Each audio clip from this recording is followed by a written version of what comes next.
Photosynthesis is a process that is only contained in plant cells. The organelle that which it is located in would be the chloroplast. Its reactants include carbon dioxide, water, and ATP energy. Its products are glucose and oxygen. Although this equation sounds so simple, the process is much more difficult. There are two sets of reactions for photosynthesis: the independent and light-dependent reactions. The dependent reactions occur in the thylakoid membrane. That is where oxygen is released as a byproduct, while water assists hydrogen ions and electrons to pass through the membrane where a concentration gradient is blocking them.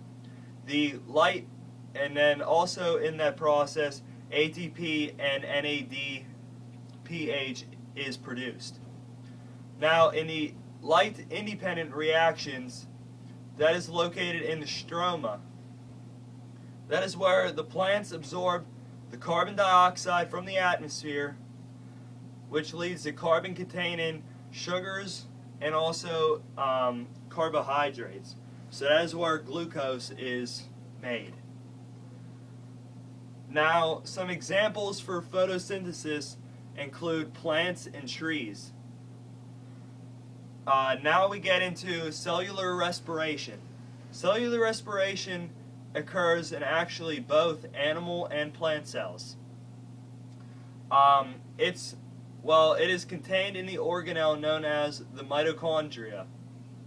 Its reactants include glucose and oxygen, and its products are water, carbon dioxide, and ATP energy. Now, for this process, it goes through three main stages: glycolysis, the Krebs cycle, and the electron transport chain. Now, when it is in glycolysis, it is actually, believe it or not, an anaerobic process, which means that it does not require oxygen. But when it does use oxygen, the Krebs cycle follows it. But if glycolysis does not use oxygen, fermentation, believe it or not, follows it. So in glycolysis, glucose is the reacting glucose is producing the pyruvic acid, which then in the Krebs cycle, the pyruvic acid breaks down into CO2 and produces NADH, FADH2, and ATP, which is released into the atmosphere, the hydrogen ions. Okay, in the electron transport, oxygen, the reactant, NADH and FADH2 passes down the electron transport chain. With the ATP synthase, that is what produces let's see here, water. Electron transport is what produces water. The Krebs cycle is where carbon dioxide is made.